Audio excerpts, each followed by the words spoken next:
In 1600, a samurai retainer named Yamamoto Kansuke woke before dawn, drew his short blade, and spent 40 minutes inspecting his own armor for rust.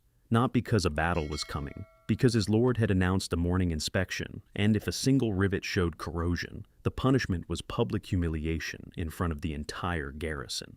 And if the humiliation was bad enough, if Kansuke's expression during the humiliation showed anything other than calm acceptance, that expression alone could be interpreted as disrespect. And disrespect, in the world you have just entered, was a category of offense that carried the death penalty.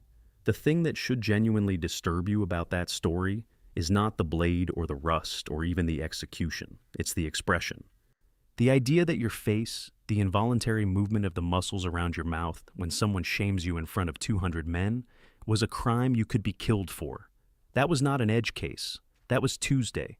That was every Tuesday for the roughly 2 million men living under samurai status in Japan at the turn of the 17th century, most of whom were not warlords or celebrated swordsmen or philosophical warriors contemplating the nature of death between poetry sessions. Most of them were mid-ranking retainers living in cramped quarters on stipends that barely covered rice, serving lords they had not chosen, under a code that had been written about far more than it had ever been followed. You would not have survived any of this. And over the next several minutes, I am going to walk you through exactly why. And starting with what you think you know, and why almost all of it is wrong. The samurai of popular imagination is a specific creature, serene, lethal, guided by an ancient warrior code called Bushido, which governed every aspect of life, from the angle of a sword strike to the philosophy of dying well. He lives simply, speaks rarely, and when he does speak, it is either profound or devastating. He serves his lord with total loyalty, fights with total mastery, and if he fails at either, he disembowels himself with ritual precision and dies without complaint. That figure exists primarily in novels written 300 years after the period they describe, in films made by directors who never left the 20th century, and in a philosophical text called the Hagakure, which was written in 1716 by a retired samurai who never actually fought in a war and spent most of his life complaining that the young men of his era were dangerously soft. The actual samurai of 1600 was something considerably more complicated, more bureaucratic, and more precarious. And the gap between the myth and the reality is where this story lives. Here is the first thing you would notice if you woke up inside that reality. You are not living in a serene garden compound attended by servants. You are living in a Nagaya, a long, narrow tenement building that housed low-ranking retainers in connected rooms roughly 12 feet wide, separated from your neighbors by walls thin enough to hear everything they said, everything they argued about, and everything they did when they thought no one was listening. You shared a common well. You shared latrines built over open pits that the domain employed specific laborers to clean, except the laborers were perpetually underpaid and perpetually behind schedule. The smell that greeted you every morning was not incense. It was the smell of 200 men living in extremely close quarters on a diet consisting almost entirely of rice, with occasional fish. Your stipend was measured in koku, units of rice representing roughly the amount one adult male could eat in a year. A mid-ranking retainer in a modest domain might receive 30 to 50 koku. A senior retainer in a powerful domain might receive several hundred. But the retainers at the bottom of the hierarchy, the ashigaru, who had been granted samurai status as a reward for service during the wars, frequently received 10 koku or less. Its 10 koku sounds like 10 years of food until you account for the fact that it was not paid entirely in rice. It was often paid in certificates redeemable for rice at domain storehouses that were themselves perpetually managing shortfalls. Then, you subtract the informal levies, contributions expected for domain ceremonies, for your lord's gifts to other lords, for the maintenance of equipment you were required to provide yourself. By the time those deductions cleared, historians like Mary Elizabeth Berry, who spent decades analyzing domain financial records from this period, have estimated that many low-ranking samurai in 1600 were effectively living below what we would today recognize as subsistence level. They were not struggling to save money. They were struggling to eat, the swords. By the way, the famous pair of blades that marked samurai status, the long katana and the short wakizashi, were not issued to you. They were purchased by you, from your stipend. A quality blade in 1600 cost the equivalent of several months of income, which means that the symbol of your entire identity, the object that defined your legal status and your social position and your right to kill commoners who showed insufficient respect, was something you went into debt to own. Many retainers carried inherited blades that were generations old, which sounds romantic until you understand that an old blade that had not been properly maintained was worth considerably less than its reputation and could fail at the worst possible moment. The swordsmiths who maintained blades charged fees that low-ranking retainers found genuinely painful to pay. Some chose not to pay them. Some of those choices ended badly, though not necessarily in the way you are imagining. But we have not even discussed your actual job yet, and the job is where the mythology collapses entirely. By 1600, Japan had just emerged from over a century of near-continuous warfare called the Sengoku period, the Warring States era, in which rival warlords had spent 5 generations attempting to kill each other and anyone affiliated with the other side. The battles of this period were real, and the violence was genuine, and the skills required to survive them were extraordinary. But by the time Tokugawa Ieyasu consolidated power and began building the administrative structure that would define the next 2.5 centuries of Japanese governance, the samurai class faced a problem that no one in the mythology ever mentions. The wars were ending, and a warrior class without a war to fight is not a warrior class anymore. It is a bureaucracy with weapons. Your actual duties as a retainer in 1600 depended heavily on your rank, but for the majority of samurai, they looked far less like combat and far more like administration. Guard rotations, attendance at domain ceremonies, escorting your lord's processions along roads maintained by the domain at considerable expense, auditing the rice collection from villages under your lord's jurisdiction, copying documents. A significant portion of samurai life at this period involved copying documents. This because the bureaucratic machinery of a functioning domain required constant paperwork, and the literacy rate among samurai, who were expected to be educated, made them the obvious candidates to generate it. The historian Eiko Ikegami, in her landmark study of samurai culture, documented extensively how the administrative functions of retainers expanded dramatically during this period as the military ones contracted. You were becoming a civil servant. The sword at your hip was not decoration exactly, but it was increasingly a symbol rather than a tool, and that symbol carried a weight of its own kind, because the sword was still legally real. The right of samurai to cut down commoners who showed disrespect, a practice called kirisute gomen, literally permission to cut and leave, was not theoretical. It was a codified legal right. The threshold for what constituted sufficient disrespect was not precisely defined, which is exactly as terrifying as it sounds. A merchant who failed to step aside on a road, a farmer who looked up at the wrong moment. The standard required was that the samurai's honor had been genuinely affronted, and the determination of whether the honor had been genuinely affronted was made by the samurai himself at the time of the cutting, with a blade already in his hand. Witnesses were expected, and not every such killing went uninvestigated. But the structural reality was that legal protection for commoners against samurai violence was thin in ways that should make you profoundly grateful you were not born into that era carrying a hoe instead of a blade. And here's the thing most people get completely wrong about the samurai code. Bushido, the way of the warrior, was not an ancient set of principles handed down through generations of noble houses. The word itself barely appears in documents before the 17th century, and the systematic philosophical articulation of samurai ethics as a unified code was almost entirely a product of the Edo period, developed precisely because the samurai were no longer fighting wars and needed a retrospective framework to justify their continued existence and social privilege. You were being asked to embody an ideal that had been formalized largely after the fact, in service of a social order that was itself new. The samurai of the great wars of the previous century had not been guided by a philosophical treatise. They had been guided by survival, by loyalty enforced by extremely practical consequences, and by a calculation of advantage that looked far less like poetry and far more like ordinary human self-interest. The loyalty itself deserves examination because it was not the pure, unconditional devotion that fills the stories. It was conditional in ways that the stories omit. During the Sengoku period, retainers changed lords with some regularity, following whoever seemed most likely to win, to survive, to pay. The concept of the Ronin, the masterless samurai, a figure of romantic tragedy in the mythology, was in reality extremely common and frequently not romantic at all. By 1600, estimates of the Ronin population in Japan range between 400,000 and 500,000 men. That is not a tragic minority of wandering swordsmen contemplating their honor in the rain.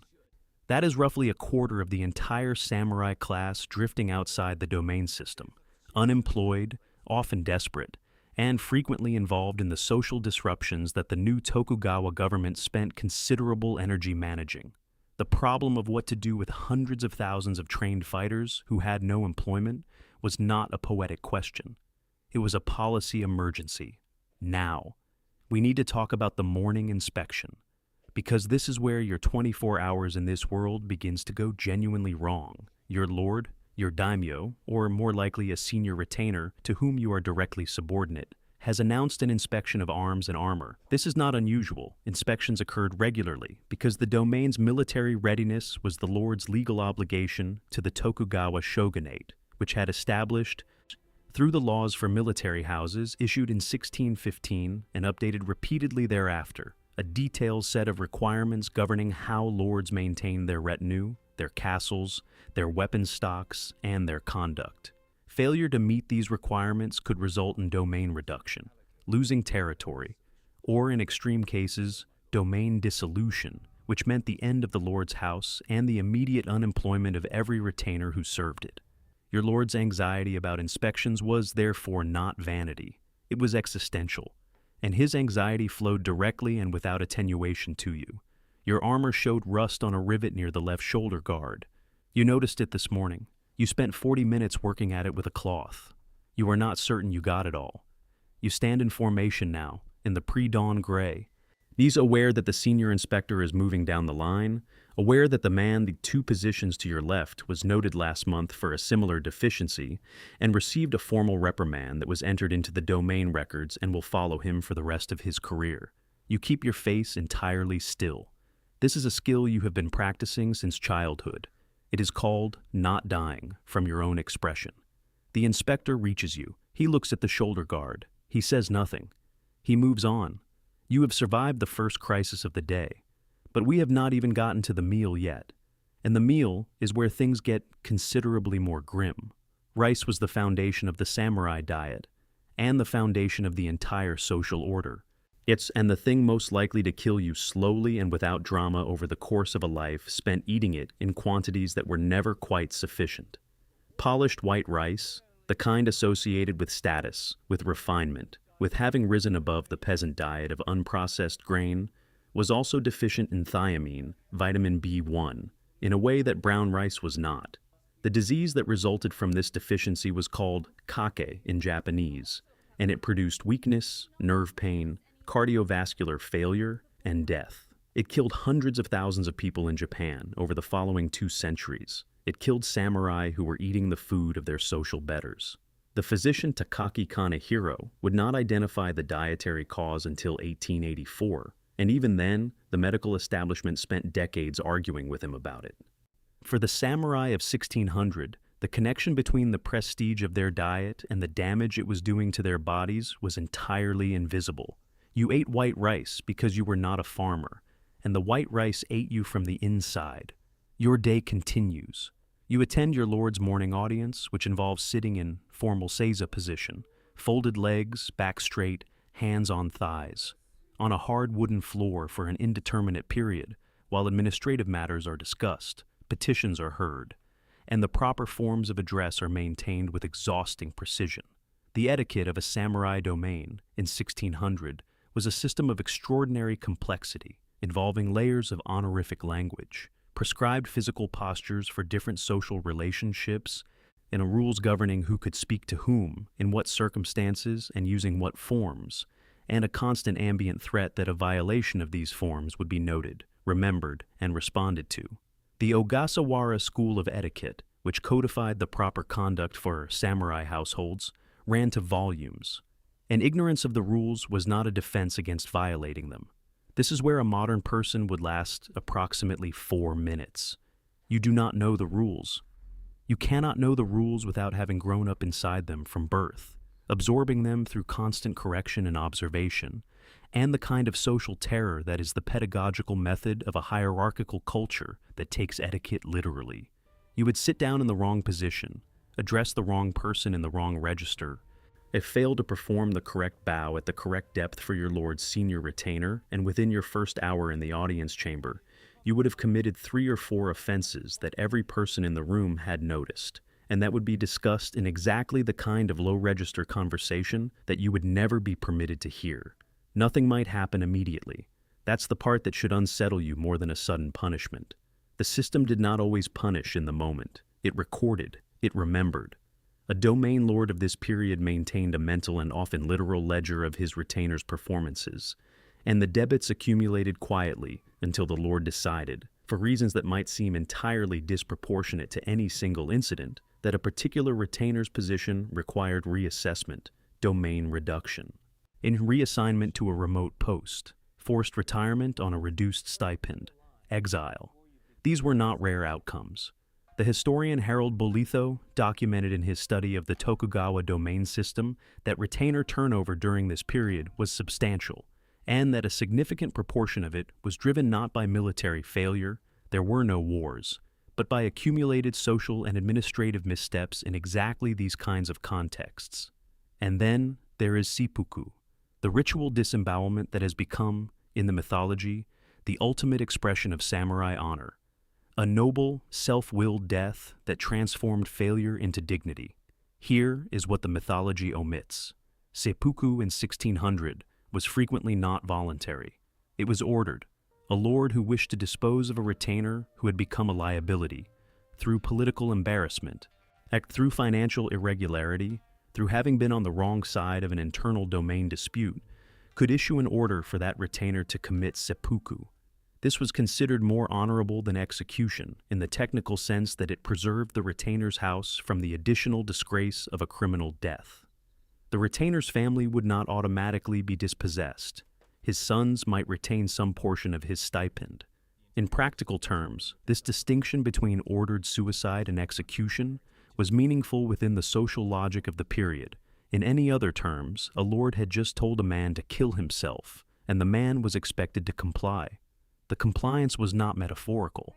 The records of domain administration from this period contain these orders with a frequency that is difficult to absorb. The scholar Ikegami cataloged dozens of such cases from the early Edo period alone, noting that the practice was sufficiently common to have its own bureaucratic procedures. You would not commit seppuku because you had failed in some spectacular, climactic way. You would commit seppuku because of politics you did not fully understand, involving relationships several levels above you in a dispute about domain finances or succession that had nothing to do with you except that you had been identified as useful to punish. And your final obligation in that moment would be to perform the act correctly, because even dying carried technical requirements.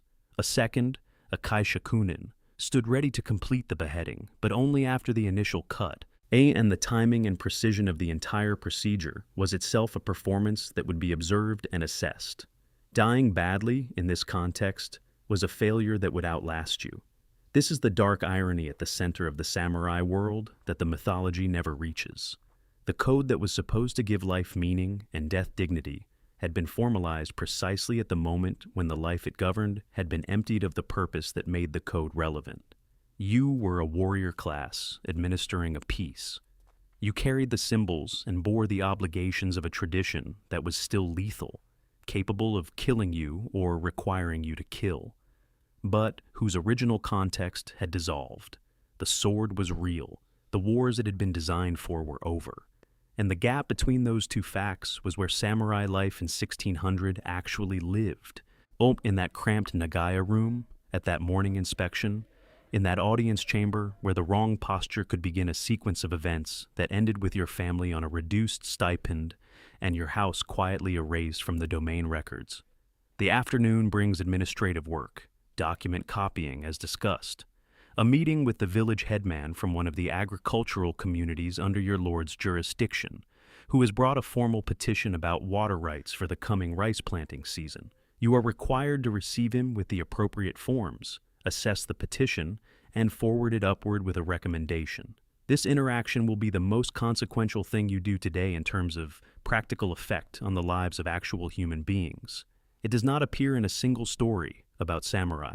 In the evening returns you to the Nagaya. Dinner is rice. It is almost always rice. Your neighbor through the thin wall is arguing with his wife about the cost of his son's apprenticeship. The argument is conducted in low voices because the walls do not permit privacy, which means the argument has the quality of a performance for an audience no one acknowledges. You eat. You inspect your armor again for tomorrow's possible inspection, running your fingers along the rivets in the dim lamplight, looking for the oxidation that begins before you can see it. You find nothing tonight. Tonight you are fortunate. You are always looking. That is the texture of this life that the mythology replaced with poetry. Not the sword strike or the death poem or the final moment of clarity at the edge of the blade. The looking. The constant, attentive, never quite finished looking for the small failure that would begin the sequence you could not stop. In 1600, a samurai retainer named Yamamoto Kansuke woke before dawn, drew his short blade, and spent 40 minutes inspecting his armor for rust. Not because a battle was coming, because the inspection was real, the rust was real, the consequences were real, and the code that was supposed to make all of it meaningful had been written, in large part, by men who had never stood in his position. He found the rust. He could not get it out in time. And history did not record what happened next, because the history of men at that level was not considered worth recording, which tells you everything you need to know about the distance between the samurai of the mythology and the samurai of the morning inspection. And standing in the gray light with a cloth in his hand and a perfect expression on his face. If this kind of history hits differently than what you've seen before, you know where to find more of it. Subscribe. And if you want to keep going, the video at the top of your screen is where this channel goes darker still.